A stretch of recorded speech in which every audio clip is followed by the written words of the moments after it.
Assalamualaikum warahmatullahi wabarakatuh. Selamat datang teman-teman sekalian bersama aku, Sona. Eh, Oke, bagi kamu yang baru ketemu konten ini atau channel ini, perkenalkan aku Sona. Ya, aku adalah orang yang antusias terhadap dunia pendidikan dan juga literasi. Nah, sejauh ini aku udah publish 2 buku ya, dan saat ini sedang proses menulis buku ketiga. Doain aja lah. Semoga cepat kelar karena emang sangat perjuangan sekali. Selain itu aku juga aktif menulis di blog ya. Eh, Juga sesekali menulis di media juga untuk artikel dan opini. Nah, aku juga menjalankan sebuah bisnis online, toko buku online lebih tepatnya ya. Jadi masih relevan antara menulis dan jual buku seperti itu, toko buku. Nah, di kontenku yang biasa aku buat, aku seringkali membahas dunia pendidikan, membahas juga tentang literasi, dan sesekali membahas isu yang ada di masyarakat. Nah, tapi di kesempatan ini, aku mau spesifik membahas literasi ya. Lebih tepatnya cara biar kamu bisa lebih lebih lincah lagi dalam menulis, ya kan? Uh, tapi menulisnya lebih berkarakter kamu lah gitu. Jadi ini suatu cara yang bisa kalian gunakan agar kalian lebih lancar menulis.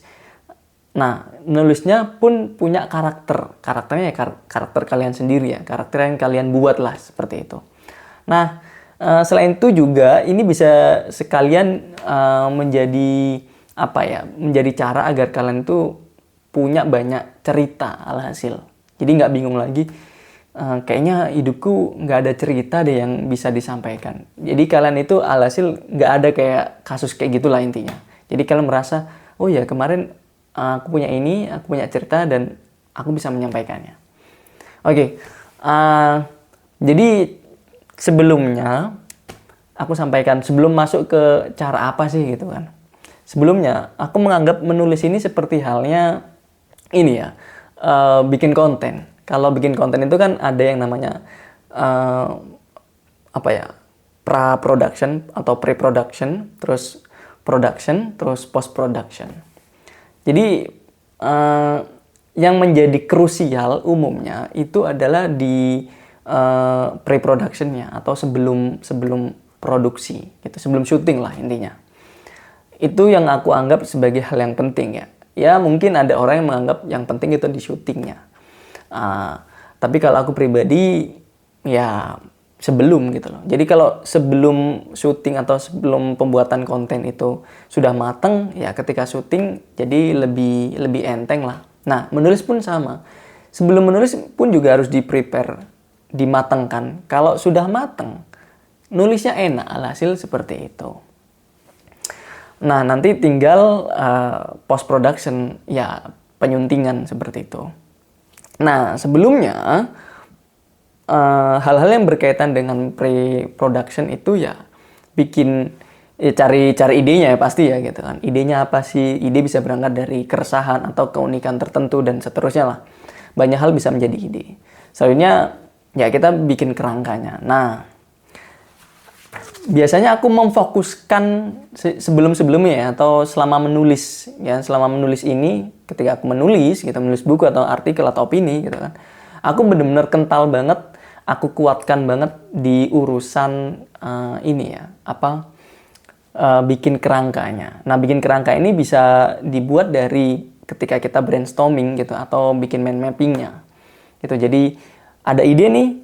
Nah, idenya selanjutnya kita brainstorming ide, bikin mind mapping. Nah, setelah itu terbentuklah kerangka. Nah, aku biasanya tuh mengentalkan atau menguatkan di urusan brainstorming ide sama di pembuatan mind mapping gitu loh. Ya kan? Nah, dari situ bisa deh aku gampang untuk membuat kerangkanya. Nah, biasanya aku tulis di buku kecil ini, di note ini ya. Ini ada, kalau kalian lihat, kelihatan nggak sih? Ini mind mappingnya nih. Nah, ada brainstorming juga di sini. Semuanya lah gitu. selama ini aku bikin konten, bikin artikel, bikin opini, bahkan buku gitu kan, juga seperti itu. Aku kentalkan 2 buku sebelumnya itu aku kentalkan ininya, brainstorming sama mind mappingnya gitu loh. Nah sekarang ini ya, bukan berarti aku tidak lagi menguatkan sisi brainstorming atau mind mapping lagi, enggak, tetap aku kuatkan, tapi aku tambahi sekarang, dan ini yang sedang aku prioritaskan. Dan lagi-lagi ini cara, menurutku ini works untuk aku ya, cara untuk biar bisa lebih lancar lagi menulis dan punya karakter. Jadi caranya adalah fokus kepada delivering gitu. Maksudnya gimana? Ya kita fokus kepada penyampaiannya. Tadi kita kan udah membicarakan kerangka ya, ataupun membuat mind mapping dan seterusnya. Nah, dari situ pasti kan kita berpikir gimana nih cara menyampaikan ini sehingga terbentuklah tulisan yang menarik untuk dibaca, ya kan? Nah, kalau kita nggak fokus di situ, bagaimana menyampaikannya ya? Bagaimana kita bisa menyimpulkan bahwasannya tulisan kita itu enak dibaca oleh kebanyakan orang gitu loh. Jadi kita mesti juga punya cara bagaimana mendeliver itu dengan baik, ya kan? Dari bentuk kerangka atau poin-poin penting menjadi suatu paragraf atau bahkan satu naskah yang baik gitu loh intinya. Nah, aku sekarang memfokuskan hal itu. Aku memfokuskan kepada delivering.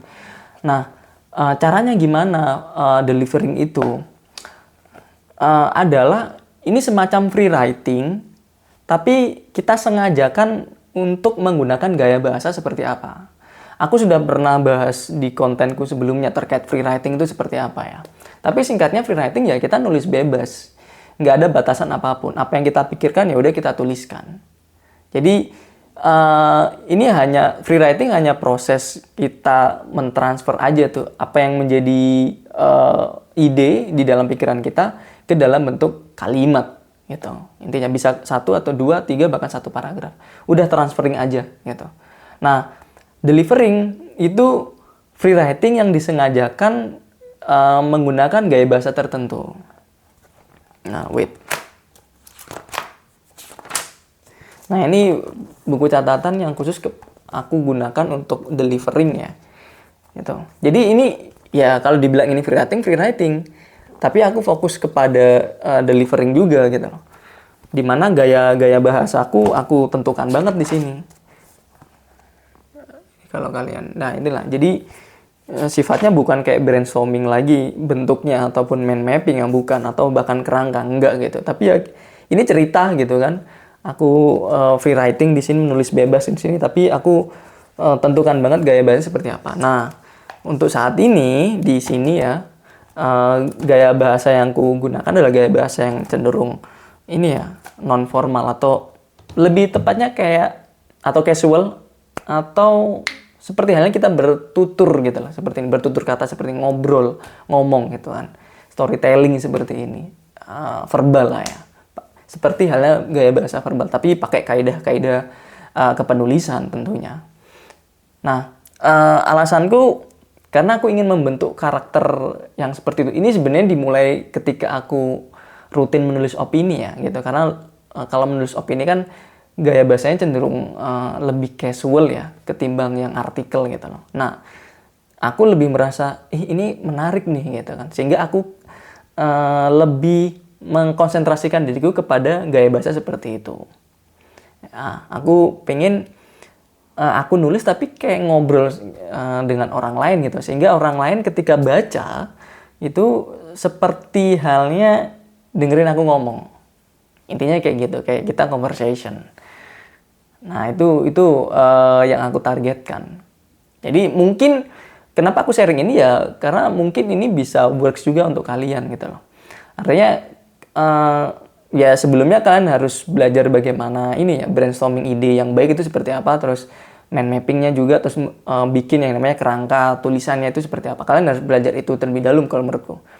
Selanjutnya baru kalian bisa fokuskan di sini, yaitu bagaimana mendeliver itu dengan baik sesuai dengan gaya bahasa kalian yang kalian intinya ya, kalau kalian nyaman gaya bahasa seperti apa ya kalian kalian fokuskan di situ. Kalau gaya bahasa kalian itu gamblang, lugas, ataupun bahkan formal gitu kan, baku, silakan gitu kan.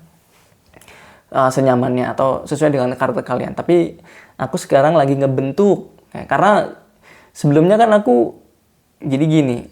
Awalku menulis itu adalah aku nulis artikel. Jadi gaya bahasanya formal gitu kan.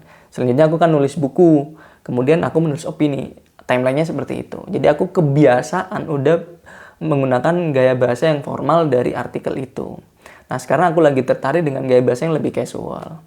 Nah inilah yang ingin aku fokuskan. Nah ya nggak tahu lagi ke depannya. Mungkin gaya bahasa yang lebih spiritual mungkin. I don't know gitu kan. Tapi ini saat ini yang aku sedang fokuskan. Dan aku pikir kalian bisa mempelajarinya juga atau bisa menggunakan cara ini agar kalian bisa lebih kembali lagi lebih enak dalam menulis gitu kan, dan menonjolkan karakter atau gaya bahasa kalian. Itu karena penting dalam kepenulisan kalian itu punya yang namanya gaya kepenulisan kalian sendiri, karena itu seperti keunikan kalian sendiri lah. Itu yang membuat tulisan itu berbeda dengan tulisan orang lain. Itu. Nah, selanjutnya yang aku bilang tadi di awal, ini juga bisa sekalian kalian jadikan cara untuk kalian memiliki banyak cerita untuk disampaikan. Karena faktanya seringkali kita berpikir kayaknya aku nggak punya cerita deh untuk di-sharing atau disampaikan ke orang lain. Gitu. Nah, dengan kalian melakukan ini, itu seperti halnya kalian punya yang namanya story bank atau bank cerita kalian. Jadi kalian punya ide apa, punya keresahan apa, apapun ya, bisa dari sosial media gitu, ketika lihat atau baca berita gitu kan, ketika kalian bahkan beraktivitas, nemu ide atau punya keresahan ya bisa kalian tuliskan. Nah, dengan kumpulan-kumpulan cerita, ide atau keresahan kalian yang sudah kalian tuliskan ya, itu kan menjadi bank cerita kalian gitu loh. Jadi kalian punya kumpulan cerita gitu loh. Ya jurnal lah ya, ibaratnya kayak itu, journaling.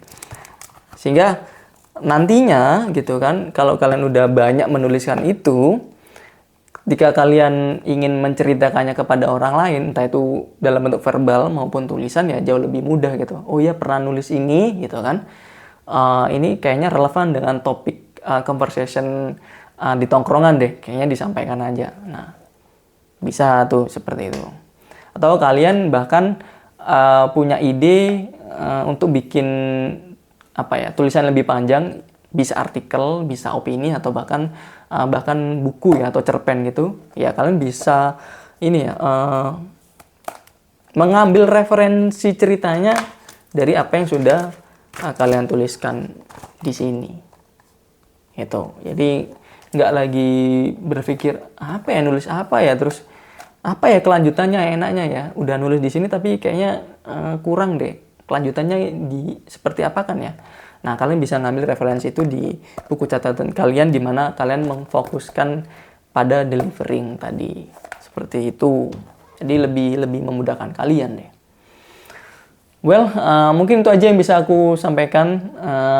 Lagi-lagi tujuanku sharing ini karena ya aku berpikir ini bisa bermanfaat untuk kalian, karena aku kepengen kalian jauh lebih lancar lagi lah dalam menulis, seperti itu. Atau bahkan yang belum kepikiran untuk nulis tapi udah ada niat lah istilahnya, udah ada niat tapi belum eksekusi. Ya ketika kalian nonton ini jauh lebih tergerak hatinya untuk eksekusi nulis deh. Itu udah ada tips dari sini, dari situ, dari aku juga terapkan, bikin tulisan kalian sendiri, apapun itu bentuknya. Dan aku harap setelah itu ya dipublikasikan. Bisa dipublikasikan di platform media sosial atau platform-platform yang lebih besar lainnya. Seperti itu.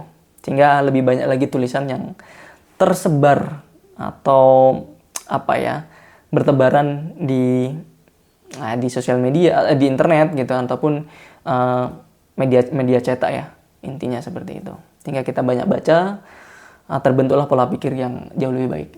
Intinya seperti itu ke depannya. Thank you udah nonton ini sampai akhir. Semoga bermanfaat untuk kalian semua. Dan terakhir, wassalamualaikum warahmatullahi wabarakatuh. Sampai jumpa di video berikutnya. Bye.